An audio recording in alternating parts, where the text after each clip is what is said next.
Hello दोस्तों, स्वागत है एक बार फिर आप सभी का आपके अपने यूट्यूब चैनल पीएस क्लासेस पर। तो दोस्तों, आज के इस वीडियो लेक्चर में हम क्लास 12 केमिस्ट्री के पार्ट 1 जिसका नाम है बिलियन, जब बच्चों इस चैप्टर की हम आप लोगों को पूरी तैयारी आपको कराने वाले हैं। दोस्तों, आज के इस वीडियो लेक्चर में हम इस लेसन का केवल वही सिलेबस कराने वाले हैं जो बोर्ड एग्जाम के लिए वेरी वेरी मोस्ट इंपोर्टेंट है, चाहे वो आपका बच्चों थ्योरिकल सिलेबस हो चाहे वो आपका न्यूमेरिकल हो। ठीक है, A to Z आपको तैयारी बच्चों इस लेसन के आपको कराएंगे और आपको गारंटी देते हैं बच्चों कि अगर आप लोगों ने एक बार वीडियो लेक्चर को आपने देखा और इसको समझा तो आपको विश्वास दिलाता हूं बच्चों, आपके बोर्ड एग्जाम में बच्चों इससे बाहर आपको कुछ भी नहीं मिलेगा। समझ में आप लोगों की बात? तो इसलिए बच्चों एक बार वीडियो लेक्चर को आप पूरा जरूर देखें। ठीक है, तो चलिए स्टार्ट करते हैं। तो देखिए दोस्तों, क्वेश्चन क्या देखिए, क्वेश्चन है राउल्ट के नियम को लिखिए तथा इसकी सीमाएं भी बताइए। देखिए वेरी वेरी मोस्ट इंपोर्टेंट ये क्वेश्चन है और इस बार बच्चों बोर्ड एग्जाम में इसके आने के बहुत ज्यादा चांसेस हैं। ठीक है, अच्छा अब देखिए आपको आंसर में हेडिंग क्या लिखना है, राउल्ट के नियम के अनुसार। देखिए आपको जो लिखना है ना वो भी मैंने ऑलरेडी इसके ऊपर लिख दिया है। ठीक है, आपको समझ में आया कि आपको एग्जाम में कैसे लिख करके आना है। ठीक है, तो देखिए राउल्ट का नियम क्या कहता है। राउल्ट का नियम बच्चों, वाष्प दाब का आपेक्षिक अवनमन, ठीक है, वाष्प दाब का आपेक्षिक अवनमन बिलियन में विलय के मोल अंश के बराबर होता है। अर्थात इसका ये छोटा सा फार्मूला होता है, इसको समझ लेते हैं। फार्मूला होता है बच्चों P not minus P S upon P not. इस पूरे फार्मूले को बोलते हैं बच्चों वाष्प दाब का आपेक्षिक अवनमन, वाष्प दाब का आपेक्षिक अवनमन। और आगे लिखा है देखिए n small n upon small n plus capital N. बच्चे इस फार्मूले को हम बोलते हैं ये बच्चों विलय का मोल अंश। देखो ये है वाष्प दाब का आपेक्षिक अवनमन और बीच में बराबर का साइन लग रहा है। ठीक है, और ये बच्चों विलय का मोल अंश है। तो मैंने वही देखो डेफिनेशन बताई है, वाष्प दाब का आपेक्षिक अवनमन मतलब इसकी बात हुई है। ठीक है, बिलियन में विलय के मोल अंश, यानी ये विलय का मोल अंश है, इसके क्या होता है बराबर होता है। तो ये बीच में बराबर का चिन्ह भी बच्चों यहाँ पे शो हो रहा है। ठीक है, अच्छा आगे देखिए मैंने सबका मीनिंग भी बताया कि यहाँ पे कौन सा टर्म्स क्या है। देखो यहाँ पे जो पी नोट है फार्मूले में, पी नोट है बच्चों शुद्ध विलय का वाष्प दाब है, पी एस बिलियन का वाष्प दाब है, एन है बच्चों विलय के मोलों की संख्या स्मॉल एन। ठीक है, और जो कैपिटल एन है बच्चों ये है विलय के मोलों की संख्या। समझ में आ रहा है? तो ये बच्चों राउल्ट का नियम था। ठीक है, और ये इसके अंदर जो टर्म्स यूज हुई है इन सबका मैंने मीनिंग बच्चों आप लोग को यहाँ पे दे रखा है। ठीक है, अच्छा अब आगे बात करें बच्चों राउल्ट के नियम की सीमाएं कौन कौन सी होती हैं। देखिए राउल्ट के नियम की सीमाएं, देखिए हेड लाएंगे राउल्ट के नियम की सीमाएं। ठीक है, 3 सीमाएं होती है, देखिए समझते हैं। पहली क्या देखिए, राउल्ट का नियम केवल तनु विलयनों पर लागू होता है, जो पतले विलयन होते हैं ना ये उन पर लागू होता है। ठीक है, पहली सीमा आपको याद रखनी है, राउल्ट का नियम केवल तनु विलयनों पर लागू होता है। ठीक है, तनु विलयन ऐसे होते हैं बच्चे जिसके अंदर विलय बहुत कम हो, ब्लैक बहुत ज्यादा हो।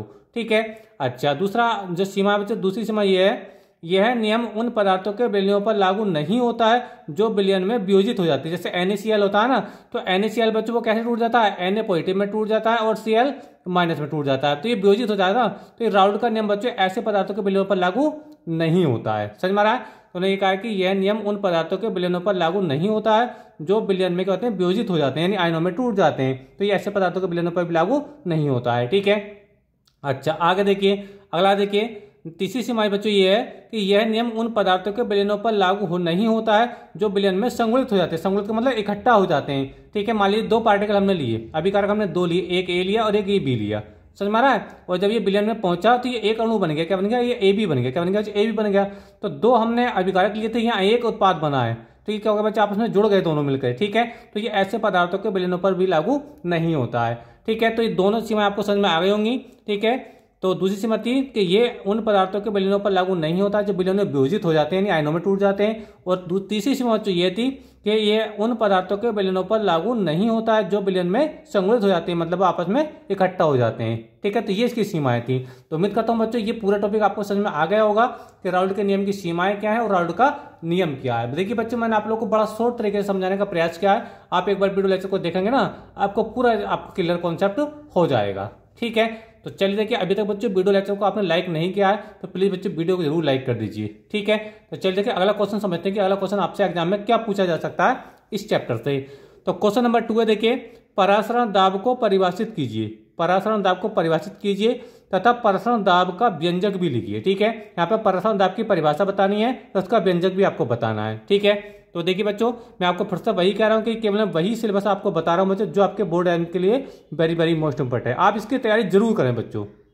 ठीक है, अच्छा देखिए अब हेडिंग लगाएंगे परासरण दाब। क्या देखिए परासरण की क्रिया को रोकने के लिए, परासरण की क्रिया को रोकने के लिए विलयन पर लगाए गए अतिरिक्त दाब को, ठीक है, परासरण दाब कहते हैं। इसे पाई से प्रदर्शित करते हैं। समझ में आप लोगों को मेरा? एक बार फिर से परिभाषा को समझ लेते हैं पूरा।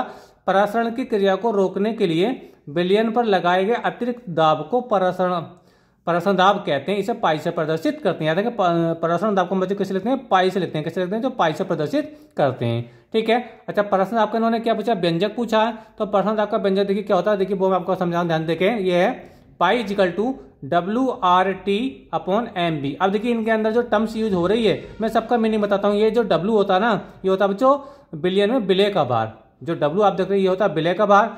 R होता है बच्चों आपका बिलियन नियतांक, और T होता है बच्चों ताप, ठीक है। और M होता है बच्चों विलय का अणुभार, और B होता है बच्चों बिलियन का आयतन। समझ में आ रहा है? यानी ये जो पांचों टर्म्स इसके अंदर यूज हो रही हैं, मैंने आपको पांचों के बारे में बताया।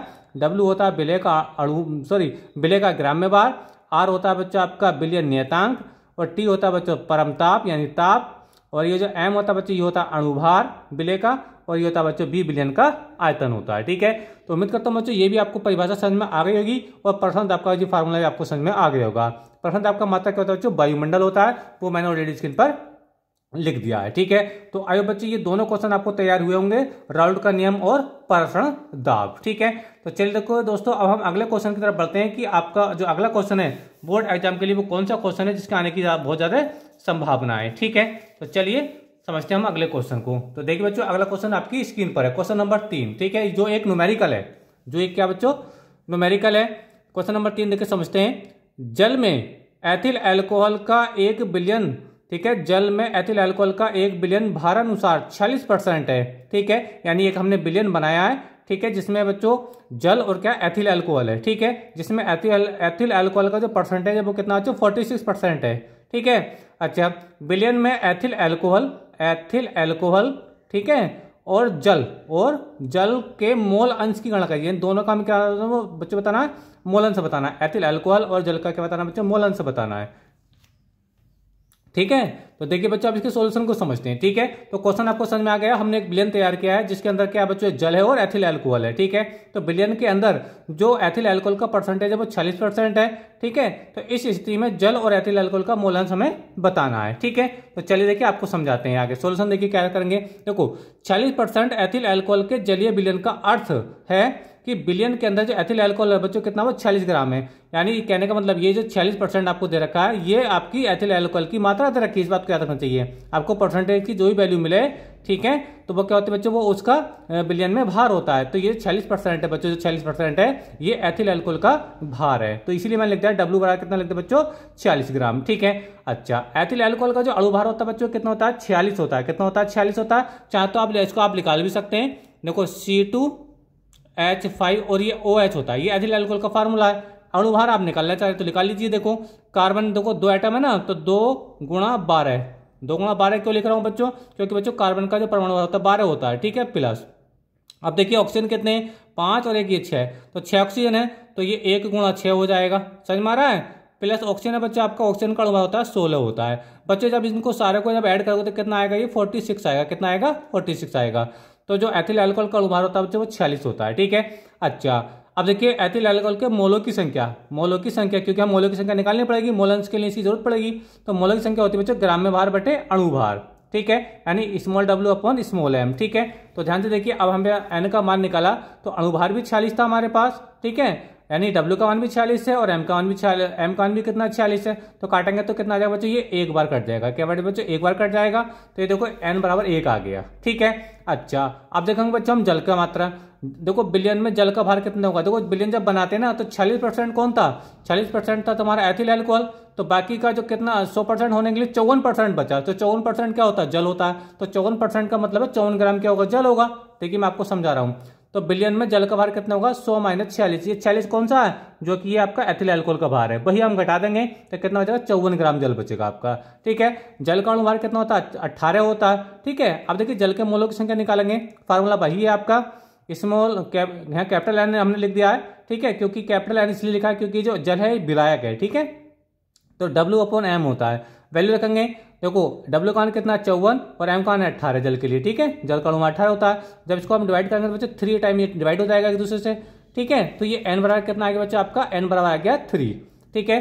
तो एथिल अल्कोहल के जो मोलों की संख्या आई थी वो कितनी आई थी, 1 आई थी, और जो जल के मोलों की संख्या आई है वो बच्चों कितनी आई है, 3 आई है। ठीक है, अब देखिए इसका हम लगाते हैं इसका मोलेंस का फार्मूला। ठीक है, क्या देखिए एथिल अल्कोहल का मोलेंस, एथिल अल्कोहल का मोलेंस फार्मूला होता है देखिए small n upon small n plus capital N. Small n क्यों लिखा है, क्योंकि एथिल अल्कोहल है ये कम है।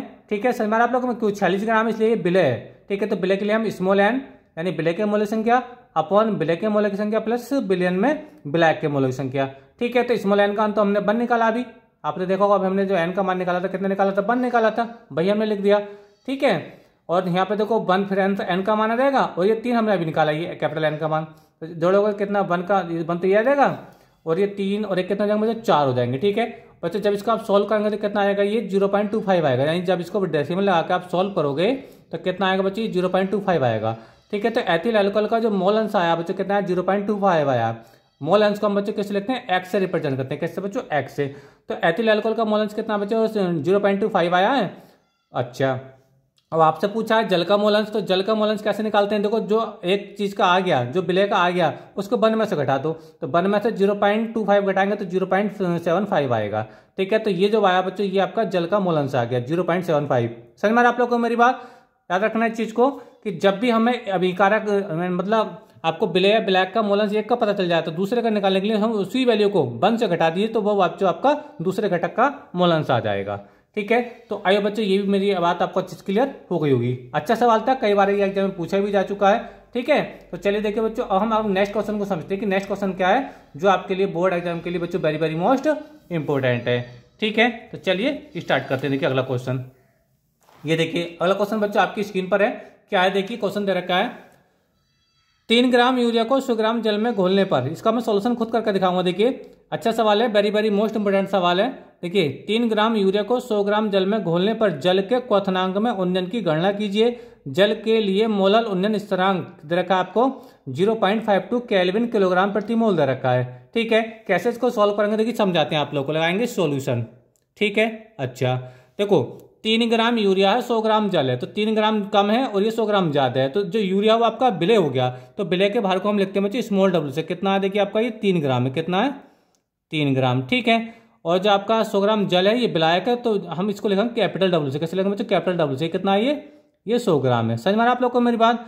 अच्छा, क्वथनांक में उन्नयन की गणना कीजिए। क्वथनांक में उन्नयन को लिखते हैं बच्चों हम डेल्टा टीवी से लिखते हैं। कैसे लिखते हैं, डेल्टा टीवी से बच्चों हम इसको रिप्रेजेंट करते हैं, ये आपको बताना है। ठीक है, और ये आप जल के लिए मोलल उन्नयन स्थिरांक है, इसको बोलते हैं बच्चों हम केवी। जो मोलल उन्नयन स्थिरांक होता है इसको हम केवी से लिखते हैं। ये आपको रखा 0.52 केल्विन किलोग्राम प्रति मोल आपको ये दे रखा है। ठीक है, अच्छा अब देखिए इसका फार्मूला लगाने के लिए पहले जो आपका जो विलय है ना यूरिया, ये जो यूरिया हमें इसके अणुभार की जरूरत पड़ेगी, तो ये जो यूरिया का जो सूत्र होता है बच्चों वो होता है NH2। मैं लिख देता हूँ, देखिए यूरिया का जो फार्मूला होता है बच्चों वो होता है NH2CO, और ये होता है बच्चों NH2। ठीक है, का अणुभार चाहिए हमें, क्या अणुभार, यानी m की वैल्यू चाहिए क्योंकि फार्मूले में पड़ेगी, तो अणुभार जो हो जाएगा बच्चों वो m बराबर जो आएगा वो कितना होता है बच्चों 60 होता है। यूरिया का जो अणुभार होता है 60 होता है। ठीक है, अब इस वैल्यू को लगाइए, देखिए फार्मूले में लगाते हैं, देखिए लगाएंगे, देखिए डेल्टा टीवी बराबर, क्योंकि हमसे डेल्टा टीवी पूछा है तो सूत्र होता है, देखिए मैं लगा रहा हूँ फार्मूला। इसी फार्मूला बच्चों आपको याद रहना चाहिए। फार्मूला होता है बच्चों डेल्टा टीवी इजिकल टू होता है 1000 मल्टीप्लाई केवी मल्टीप्लाई बच्चों आपका होता है स्मॉल w। ठीक है, और अपॉन में होता है बच्चों आपका small m into capital W। तो ये फार्मूला बच्चों आपको याद होना चाहिए। ठीक है, अब इस वैल्यू में देखो इसी फार्मूले में वैल्यू लगाइए, लगाते हैं देखिए तो फार्मूला क्या बनेगा, देखिए वैल्यू लगाइए यहाँ पे, तो ये 1000 बच्चों आपको ऐसे ही रहेगा क्योंकि फार्मूला पहले से ही है। केवी का अंदर रखा आपको बच्चों 0.52 दे रखा है। ठीक है, और स्मॉल w बच्चों आपको 3 ग्राम दे रखा है। ठीक है, और ये m कितना बच्चों 60 यानी यूरिया का अणुभार है, और कैपिटल W कितना दे रखा है आपको बच्चों 100 ग्राम दे रखा है। कितना दे रखा है, ये 100 ग्राम दे रखा है। ठीक है, आगे देखिए सॉल्व करते हैं। देखो 1 2 3 ये तीनों जीरो बच्चों कट हो जाएंगे, ये इससे कट हो जाएंगे। समझ में आप लोग को मेरी बात। ठीक है, आगे देखिए 3 से बच्चों ये 6 कट जाएगा, 3 दूनी 6 हो जाएगा। समझ में आप लोग को मेरी बात। ठीक है, तो 2 से बच्चों इस 0.52 को काटोगे तो कटेगा 0.2 दूनी 4, 1 2 छक्का 12, यानी ये 26 बार इससे कट जाएगा पूरा 2 से।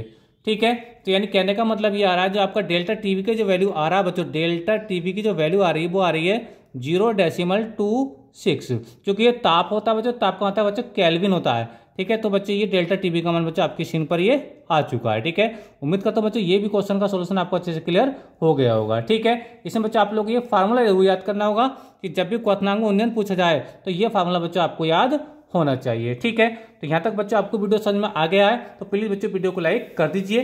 ठीक है, तो चलिए देखिए अब हम अगले क्वेश्चन की तरफ बढ़ते हैं कि कौन सा वो क्वेश्चन है जो आपके बोर्ड एग्जाम के लिए वेरी वेरी मोस्ट इंपोर्टेंट है। तो चलिए देखिए अगला क्वेश्चन समझते हैं हम। ठीक है दोस्तों, मैं आप लोगों को पहले बता चुका हूं, मैं जितना ही सिलेबस आप लोगों को करा रहा हूं, ठीक है, ये आपके बोर्ड एग्जाम के लिए वेरी वेरी मोस्ट इंपोर्टेंट है। ठीक है, तो अगला क्वेश्चन देखिए आपकी स्क्रीन पर है ये देखिए। ठीक है, तो अगला क्वेश्चन देखिए क्या है, वांट हॉफ गुणांक से आप क्या समझते हैं, वांट हॉफ गुणांक से आप क्या समझते हैं, NaCl बिलियन के लिए वांट हॉफ गुणांक का मान ज्ञात करो। ठीक है, बहुत ही इंपॉर्टेंट सवाल है, वेरी वेरी मोस्ट इंपॉर्टेंट है। देखिए एक बार ध्यान समझेंगे पूरा टॉपिक आपको समझ में आएगा। ठीक है, देखिए हेड लाएंगे वांट हॉफ गुणांक क्या होता है। देखिए मैं आपको पहले इसका बेसिक समझाता हूँ। मान लीजिए जैसे हम बिलियन बनाते हैं, कोई अगर हम बिलियन बनाएंगे, ठीक है, तो बिलियन बनाने के लिए बच्चों बिलियन के दो घटक होते हैं, एक होता है विलय, एक होता है बच्चों विलय होता है, और दूसरा क्या होता है बच्चों आपका विलायक होता है। क्या होता है, विलायक होता है। ठीक है, समझ में आप लोगों को मेरा, तो और साथ में इसको करके यानी मिलाने का क्या बनता है बच्चों, विलयन बनता है। क्या बनता है बच्चों, विलयन बनता है। समझ में आप लोग को मेरी बात। अच्छा, अब ये जो विलय पदार्थ होता है ना, ये चीनी हो सकती है, नमक हो सकती है। समझ में आप लोग को मेरी बात। तो चीनी या नमक ये क्या होता है, ये घुलता है। ये क्या होता है बच्चों, घुलता है। समझ में आ रहा है, जैसे नमक को घोलते हैं तो Na+ और Cl- मिलता है आप लोग को। ठीक है, तो इसका वियोजन हो जाता है। क्या होता है बच्चों, वियोजन हो जाता है। ठीक है, अच्छा अब देखिए मैं इसको परिभाषा को समझाता हूँ। देखिए किसी बिलियन में जैसे मैंने अभी आपकी बात करी बिलियन के लिए, ठीक है, तो किसी बिलियन में वियोजन के पश्चात विलय के कणों की संख्या, यानी कोई जो हमने विलय लिया वो नमक भी हो सकता है, वो आपका चीनी हो सकता है, वो आपका यूरिया हो सकता है। ठीक है, तो किसी बिलियन में वियोजन के पश्चात यानी वियोजित होने के बाद विलय के कणों की संख्या तथा वियोजन से पूर्व विलय के कणों की संख्या का जो अनुपात होता है बच्चों, उसी को बच्चों क्या बोलते हैं, वांट हॉफ गुणांक कहते हैं। ठीक है, इसे I से प्रदर्शित करते हैं। एक बार फिर से रिपीट करने की पूरी बात को, इन्होंने कहा है कि देखिए जैसे हम बिलियन बनाते हैं, ठीक है, तो देखो बिलियन जब बनाएंगे तो हमें एक विलय चाहिए, दूसरा विलायक चाहिए। ठीक है, तो परिभाषा बच्चों ये है कि विलय जो होगा ये बिलियन में जाकर घुलेगा, नमक भी होगा तो भी घुलता है। तो विलय के यानी वियोजन होने के बाद, घुलने के बाद कितने कण हो गए इसके, जैसे Na+ और Cl- मिल जाता है, 2 कण बन जाते हैं, 2 आयन बन जाते हैं। ठीक है, तो वो वियोजन के बाद कणों की संख्या और वियोजन से पूर्व कणों की संख्या, यानी NaCl का एक अणु लिया तो NaCl का एक अणु होगा। ठीक है, तो उनका जो अनुपात होता है वही क्या कहलाता है बच्चों, वांट हॉफ गुणांक कहलाता है। देखिए मैं आपको इसका और बेसिक अच्छे से क्लियर करता हूँ, समझिए इस चीज को। तो वांट हॉफ गुणांक का जो फार्मूला होता है बच्चों ये होता है I बराबर, देखिए लिखा है वांट हॉफ गुणांक को I से लिखते हैं, वियोजन के पश्चात विलय के कणों की संख्या। जैसे यही परिभाषा में आया कि वियोजन के पश्चात कणों की संख्या, विलय के कणों की संख्या तथा वियोजन से पूर्व विलय के कणों की संख्या, इन दोनों का जो अनुपात होता है वही कहलाता है वांट हॉफ गुणांक कहलाता है। ठीक है, अच्छा आप देखिए इन्होंने कहा है क्वेश्चन में कि NaCl बिलियन के लिए वांट हॉफ गुणांक का मान ज्ञात करो। देखिए अब आपको और भी समझ में आ जाएगा, परिभाषा और भी आपको अच्छे से क्लियर हो जाएगी। देखिए जैसे हम लोग जानते हैं बच्चों, NaCl का जो वियोजन होता है वो इस प्रकार होता है। जैसे NaCl है तो ये बच्चों एक अणु है, जो NaCl है नमक का एक अणु है। ठीक है, कणों की संख्या यहाँ पे एक है। ठीक है, अच्छा अब जैसे ये बिलियन में जाएगा, जब इसका वियोजन होगा, यानी जब इसके अंदर ये जब पानी के अंदर जाके जब होगा बच्चों ये घुलेगा। ठीक है, जब इसका वियोजन हो जाएगा तो ये Na+ और Cl- में टूटेगा। तो एक कण आपको मिला Na+ का यानी सोडियम धनायन का, और एक कण आपको मिला क्लोरीन ऋणायन का यानी Cl- का। तो कुल मिलाकर कितने कण होंगे, कुल मिलाकर बच्चे आपके 2 कण हो गए। कितने हो गए बच्चे, 2 कण आ गए। ठीक है, अब वियोजन के बाद कणों की संख्या है 2 और वियोजन से पहले कणों की संख्या है कितनी, 1। तो इन दोनों का जो अनुपात होता है वही तो वांट हॉफ गुणांक होता है, वही तो मैं आपको समझा रहा था। देखिए I बराबर क्या हो जाएगा बच्चों, लिखा है देखो फार्मूला, वियोजन के पश्चात कणों की संख्या। तो वियोजन के पश्चात कण कितने हुए, 2 में, तो बच्चों आपका ये 2 ही आ गया। ठीक है, वियोजन से पूर्व कण कितने थे, वियोजन से पूर्व कण कितने थे, 1 था, यानी NaCl का एक अणु था। तो भाग करोगे 1 से 2 को तो ये कितना आएगा, 2 ही आ जाएगा। यानी इसके लिए बच्चों सोडियम क्लोराइड के लिए आपका जो वांट हॉफ गुणांक है उसका मान कितना आएगा बच्चों, आपका 2 आएगा। ठीक है, तो उम्मीद करता हूं बच्चों ये बात आपको अच्छे से क्लियर हो गई होगी। तो बच्चों आज के इस वीडियो लेक्चर में बच्चों हमने जाना क्लास 12 केमिस्ट्री के बिलियन चैप्टर से बोर्ड एग्जाम के लिए कितना इंपॉर्टेंट सिलेबस जो आपके बोर्ड एग्जाम में आने की ज़्यादा से ज़्यादा संभावना है। ठीक है, और वही बच्चों हमने आज के इस वीडियो लेक्चर में कवर किया है। उम्मीद करता हूँ बच्चों आप लोगों को वीडियो पसंद आया होगा। वीडियो अच्छा लगा तो प्लीज़ वीडियो को लाइक जरूर कर दीजिए, और इसी प्रकार बच्चों हर लेसन का आप चैप्टर वाइज सिलेबस चाहते हैं तो आज ही बच्चों हमारे चैनल को सब्सक्राइब जरूर करें। चैनल को सब्सक्राइब करने के साथ बेल आइकन यानी घंटी का बटन जरूर दबाएं, ताकि जैसे जैसे हमारी कंटिन्यू वीडियो आए उनका नोटिफिकेशन आप लोगों को समय से मिलता रहे। मिलेंगे नेक्स्ट वीडियो में किसी नए टॉपिक के साथ, तब तक के लिए धन्यवाद। Best of luck.